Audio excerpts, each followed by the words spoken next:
हम सब इंसान हैं, कोई मशीन या अवतार नहीं है जिससे कोई गलती ही ना हो। मशीन और अवतार में जब एक बार प्रोग्रामिंग कर दिया जाता है तो वह उस प्रोग्रामिंग के अनुसार चलता है, जिसके कारण मशीन और अवतार में गलती होने की संभावना बहुत कम होती है। सीनियर फाउंडर द्वारा जो जानकारी शेयर किया जाता है वह जानकारी फाउंडर लीडर से मिलने के बाद या फिर कंपनी के CEO मिस्टर एस मुफारे से मिलने के बाद शेयर किया जाता है।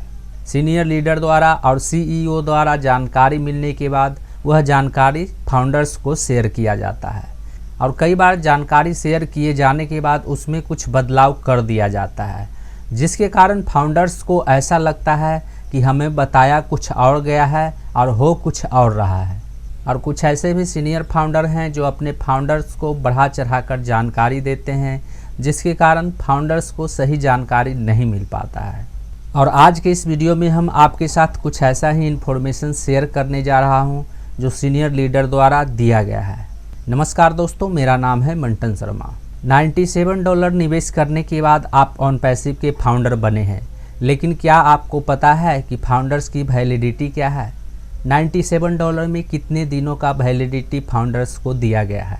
यदि आपको पहले यह बताया गया था कि $97 में आप लाइफ टाइम OnPassive के फाउंडर बन गए हैं, तो उस समय सीनियर लीडर द्वारा या कंपनी के CEO मिस्टर एस मुफारे द्वारा जो जानकारी दिया गया था उस जानकारी के अनुसार आपको बताया गया था।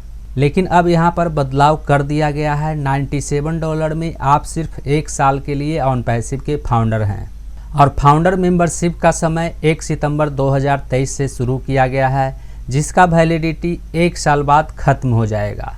और वैलिडिटी ख़त्म होने के बाद आपको फिर से अपने फाउंडर मेंबरशिप को रिचार्ज करना होगा। जिस तरह से हम पहले मोबाइल में वैलिडिटी के लिए रिचार्ज करते थे, उसी तरह से अब आपको फाउंडर मेंबरशिप की वैलिडिटी के लिए रिचार्ज करना होगा। और यह ज़रूरी नहीं है कि आपको हर बार 1 साल की वैलिडिटी $97 में ही मिलेगा। यह घटाया भी जा सकता है, यह बढ़ाया भी जा सकता है और यह डिपेंड करता है OnPassive के मार्केटिंग के ऊपर। OnPassive का मार्केटिंग 1 साल में यदि बढ़ता है, OnPassive पॉपुलर होता है, तो हो सकता है कि फाउंडर मेंबरशिप की वैलिडिटी की राशि को बढ़ा दिया जाए। अब यहाँ पर कई लोगों के मन में एक सवाल उत्पन्न हो रहा होगा कि हमने $97 निवेश किया, उसके बाद वो कनेक्ट का सब्सक्रिप्शन पैकेज को ख़रीदा, लेकिन अभी तक उन्हें किसी तरह का अर्निंग नहीं हुआ है। और कुछ फाउंडर्स ऐसे भी हैं जिन्होंने सिर्फ फाउंडर मेंबरशिप लिया है, उसके बाद उन्होंने OnPassive में कुछ नहीं किया है। यहाँ पर मैं आपको बताना चाहूँगा कि OnPassive एक IT कंपनी है, इसका यह बिजनेस है। OnPassive कोई धर्मशाला नहीं है, कोई NGO नहीं है जिसमें आने के बाद आपको बैठे बैठे कमीशन मिलता रहेगा।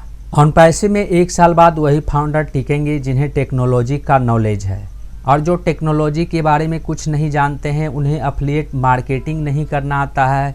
ऐसे कई सारे फाउंडर हैं जिन्हें टेक्नोलॉजी के बारे में कोई जानकारी नहीं है, उन्हें एफिलिएट मार्केटिंग करना नहीं आता है। और जिस फाउंडर्स की अर्निंग 1 साल में नहीं होती है, तो जाहिर सी बात है वे फाउंडर अपना फाउंडर मेंबरशिप वैलिडिटी पैक को रिचार्ज नहीं करवाएंगे। यदि OnPassive में लंबे समय तक बने रहना है तो आपको हर साल फाउंडर मेंबरशिप वैलिडिटी पैक को रिचार्ज करवाना होगा। और यदि कोई फाउंडर 1 साल बाद फाउंडर मेंबरशिप वैलिडिटी पैक को रिचार्ज नहीं करवाएगा तो उस साल उस फाउंडर्स की अर्निंग नहीं होगी।